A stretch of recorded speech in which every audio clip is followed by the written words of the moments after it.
Look up from your telescope, take me on this journey home. Hey, y'all, what's good? It's your good sis Erica Bain back again with another amazing All American video. And in this video, we are breaking down season 2, episode 6. Let's get into it. So, the episode opens with Cliff Mosley on his bullsh, y'all. And we have the interviews that we see Rochelle doing, prepping for the big postseason in the off season Crenshaw versus Beverly rematch game. Cliff wants to do this because he's trying to help drum up publicity and really raise the profile of the Beverly Hills football team. And Billy and him don't necessarily agree on it. And Billy is right. They don't have any kind of incentive to actually do this. They don't have any incentive to play them because they already won. Now, if they lose, people are going to be looking at them like, well, maybe they shouldn't have won the state championship to begin with. So that's dead. That's wrong. And we already know by the start of this episode that Cliff is going to be a problem, period. Now, while we see them preparing for their big rematch with South Crenshaw, we see Rochelle, as I mentioned, putting together this little documentary, curating a little footage, and also just asking questions of the team. And I thought this was really great because we get to see the number one question that she poses to everyone is what does football mean to you? And Spencer quotes his father and says he taught him one of the best things that he's learned, which is to tackle your problems, block out your fears, and to finish strong. And this becomes a thing that kind of reverberates throughout the episode. There's a lot actually happening in this episode with all of the main characters, from Layla struggling with like starting therapy and her father trying to show up for her because we had that explosive episode at the twins' birthday party that they threw impromptuli. We have Olivia trying to figure out what's going on in her head with her feelings around Asher. We got Asher's mom being Asher's mom. We got Darnell popping up because he wants answers because Corey is gone. And like one of the things that Spencer is struggling with is that Corey has left, but then they also have this rematch and he's trying to make sense of all of the things that are actually happening. So it's a lot going on. But speaking specifically to Rochelle and Cliff, because I think that they are really used very well in this episode to be able to drive home particular points. She asks a bunch of the questions of like things that we need to know, but we typically wouldn't necessarily see the characters come outright and speak on.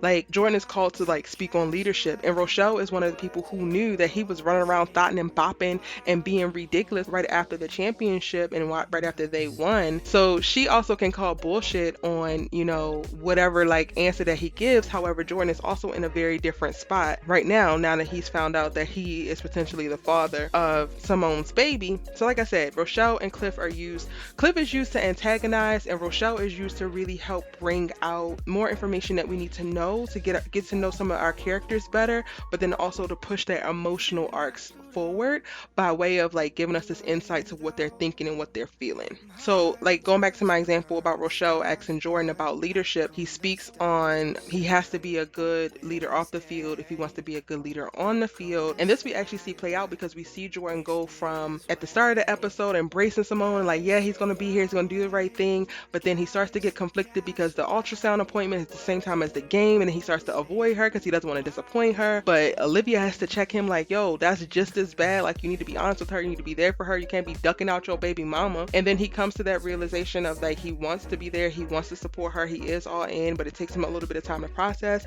But then towards the end of the episode, we see Jordan make the call and he apologizes, and then he goes to show up, and then that also helps him loop Laura back in because she's still feeling the way that he went to Billy over going to her. And that just comes full circle with the setup of like Rochelle asking about leadership and Jordan actually deciding to turn from his irresponsible non-leader like ways and shift into a place off the field where he was behaving more like a leader, which also gives us a little bit of foreshadowing for what he said to Billy in previous episodes when he said he was going to work to get his captain spot back. That's a leadership spot as well. So that honestly really signifies a turning point for Jordan and his character within this series. Now, also speaking to Rochelle in this documentary and asking questions, when Spencer recalls like to tackle my problems, block out my fears, and finish strong, and she asks like who told you that, and he says his father, I think that this is a point that really resonates deeply with him, that helps him get to a place that makes him know that he really does need answers and he can't just walk away from the situation and just let Corey go away and not ask any further questions and not actually process it or feel how he feels. So when we saw that Corey left and he left the note, Spencer was just like, all right, he's gone, whatever, telling Dillon, like going off on Dillon, telling him like this is what he does, he just leaves. We'll all be better if we just move on and forget about him, whatever, whatever. And I do think that this documentary filming, the questions coming from Rochelle, and him being put into a reflective place to think about some of the things that are ingrained in him on a moral level, on a like core value type of level, that really helps him register like,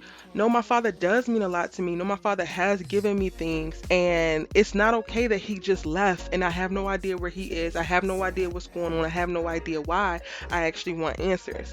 Now, her questioning him is not the only thing that pushes him to do that, because we also get to see Darnell comes and he wants answers, and he's really resentful of Spencer because he thinks that Spencer has something to do with why he left. He challenges Spencer with this rematch that if Crenshaw wins, that he will help him find Corey, and kind of like antagonizes him a little bit. And I think that that also pushes too, because Spencer is registering like, this dude ain't even your kid, even though you raised him like your kid, and he ain't walking away and just letting it go that easy. So how can I?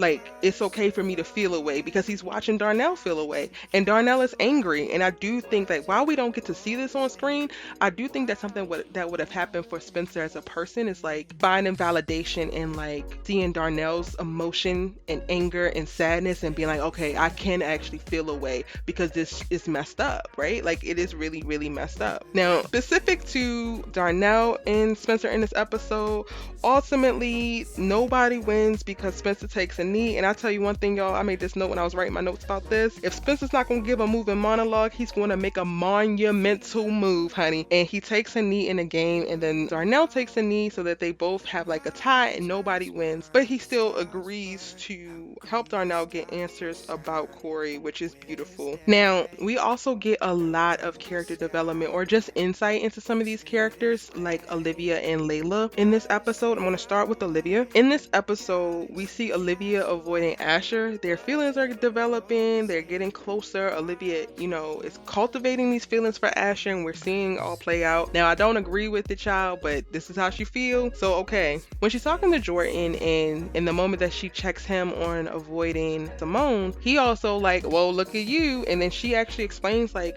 she can't figure out what's going on. She's in her head about Asher, and it's partly like Asher doesn't necessarily want to talk about what's going on with their families, what's going on in their lives, and all the messed up things that are happening, but she does, and they're getting a little bit weird. Asher has this whole mama thing going on because she disappeared and then came back, and what I don't understand about his parents is how they have the audacity to move how they move after they had this boy sleeping in the car. They threw him out because he couldn't play football no more. Like, they literally, both of them have abandoned him, but then still act so much of them. We get a few awkward moments when it comes to Olivia and Asher, one of which while Olivia is asking Asher about his feelings, and he's talking about Spencer, and Spencer would have never came there, asking about his mom. Like, Olivia really just wants to like communicate and talk about what they all have going on, and Asher's just really not with it. And then we get a moment where we see Olivia calls her sponsor, and she talks about, or in the voicemail, she's like, she's really tempted to drink, but she's interrupted by Simone coming in ready to blow up Jordan's life at the freaking hangout. But she steps up to like diffuse that before that actually happens.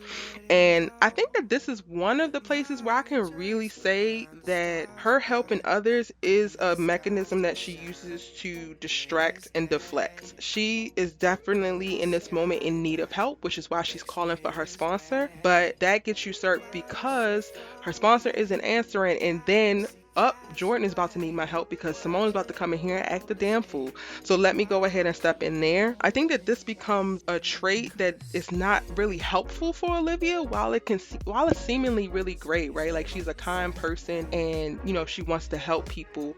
If that becomes a trait where you would rather help people than help yourself, then it can definitely be a detriment. And I think that while it doesn't appear that way in this circumstance, what we see later on down the line with Olivia, we definitely start to see that manifest. Even in this episode, we see Olivia make Laura feel better, which makes sense because that's her mom, but Laura's feeling away about Jordan and this freaking baby and him going to Billy about it. And it's Olivia who really talks Laura down and like reaffirms that Jordan really does love her and just didn't want to disappoint her. Olivia actually confronts Asher in this episode after they do have these awkward run-ins, and he says he doesn't want to talk about things, and she's like, well, I do. I want to talk about everything that we used to. And she calls Asher her best friend and she realizes that she needs that. Like, she literally says, like, I need a best friend right now more than I need a boyfriend. And honestly, y'all, this was really powerful for me to watch again and hear her actually say that. But then to know what happens in season 3, I'm just like, wow, like, she articulated this really, really well here. I'm interested to see where we're going to go in season 4, because towards the end, in the season finale, we saw, you know, Olivia pulling back and not wanting to be open about the relationship with Spencer and all of that actually happening. And I'm like, well, is this the same thing that's kind of like re-manifesting for her? Because she mentioned, like, to Simone also in the season finale that she's in her head about this. And in this episode, she also says, I'm in my head. Like, I don't know what's going on. But the one thing that she didn't tell Spencer is that she wants her best friend. She needs a best friend, not a boyfriend. And I think that that's because she, you know, does want to be Spencer's girlfriend.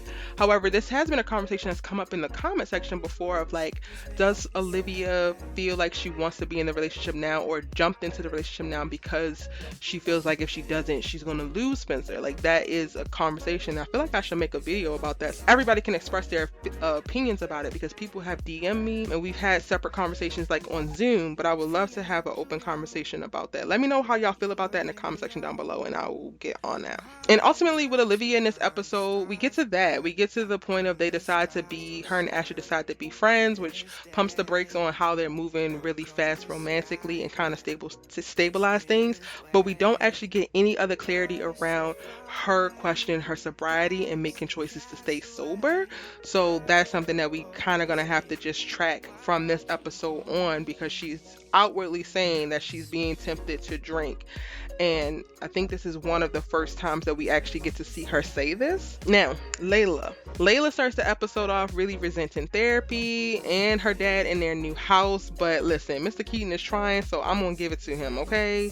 He is doing the best that he can, even though he be out here acting a monkey fool too. Coop also helps Layla get back to a place of really remembering her mom when she comes to her with this song. And, you know, Layla pulls out some of her mom's old song lyrics and thinks that it would be a really, really great fit for the song that Coop is actually working on. Side note, y'all, I miss Layla's old daddy. I love me some Elvis, and every time I see him in these old episodes, I'm just like, can we get him back? Ultimately, in the storyline around the song, it's like they work on the song, and then JP wants to sign Coop and Patience, because Patience hops on the song, but Coop doesn't necessarily want that. So because she tells JP that they're not a duo, they don't actually get to sign. But then she also doesn't tell Patience that JP was interested in her. So that is laying some landmines down, honey, for what's going to come. We also get to see Layla listening to more of her mom's tapes, and then she starts to ask the question if her mom gave up.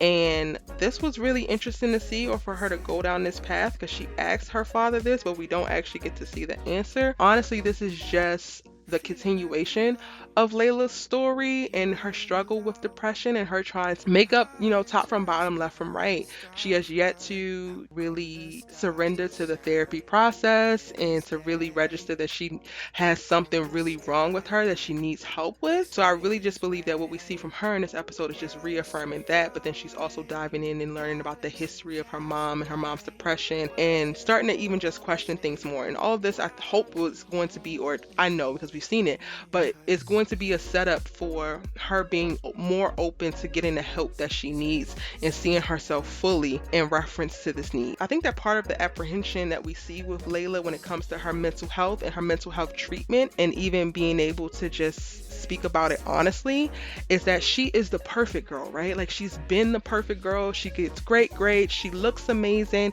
She's very well off. She's, you know, very independent because she's been raising her dang old self for God knows how long. And part of the issue that I think that we don't necessarily visually see, but we can assume, is that she doesn't want to admit this to herself or really surrender to this idea that this part of her needs help, or there's a broken part, because then that breaks the perfect persona. And I feel like that because that's a real life thing, right? Like, many of us go through things and are more focused on protecting the picture than actually protecting and helping and healing ourselves. In this episode, we also get get to see Billy talk to Laura and ask her not to give up on them. Y'all, more on that in the next episode because child, their marriage is a whole thing. But some other things that I wanted to talk about that I just thought were really, really powerful and super nuanced is like towards the end of the episode, because Spencer has decided to figure out what's going on and go after Corey, or like at least try to figure out why he left. We get to hear Grace say black men don't get the luxury of growing old. And when she said that, it hit me like a ton of bricks. And it does that every single time I watch it. I'm not even gonna hold y'all. Like, that's so true. Whether it's systematic oppression or police brutality or environmental and circumstantial challenges and harm, or medical predisposition, there's just so many things stacked against black people, and specifically what she's speaking about, black men, that is not for them to grow old and to win and to live long, full, fruitful lives. And it just freaking sucks. And I thought when she said it was really great, because in this moment she's speaking about Corey, but she's also speaking about the two black boys that she's raised and her hopes for them and her dreams for them and her wants for them. And this is something that is one of the driving forces for all that she's done and all that she sacrifices for her children. So when she said it, it was just very, very powerful. It sets us up for the next episode for sure, but it was just powerful in and of itself. But another thing that's said that's really powerful is what's said by Asher. Earlier on in the episode, he said, sometimes we convince ourselves that we need someone that leaves, but when they're gone, life goes on. And I thought that this was really, really powerful, because I do feel like a lot of characters in this series really display codependency issues, and they rely really heavily on one another to not only give love, because that's expected, but almost like you can't really function properly without this other person. And that's when things get a little bit dangerous. I think being able to have yourself as the core, or as the foundational piece for your life, and not building your foundation on anybody else's person or anybody else's soul, is a better place for people to start. And it can be hard. I think it's really, really easy for us to fall in love with people, or to feel super, super loyal to family, and then start to build our foundation on somebody else. And then if something changes for that person, or things adjust, or people no longer align, then you're completely thrown off, because your foundation wasn't built in the love and the validation and the understanding that you have for yourself first. That's what I kind of took from it. I don't think that Asher's character was supposed to was going that deep, but for it to be said in this series, I think that that's something that we can also take away from it. But y'all, that is my breakdown for episode 6. I hope you are enjoying my going back through time and breaking down seasons 1 and 2. If you haven't already, check out season 1 right now. The playlist is linked for you on screen, as well as catch up and keep up with my breakdowns for season 2 right here. Turn your bell notifications on so that you know when I post any new video. And if you missed any of my All-American videos that I've done, period, I have my All About All-American playlist link for you right here. It's your good sis Erica Vane, and I'm gonna see you in the next one. Bye.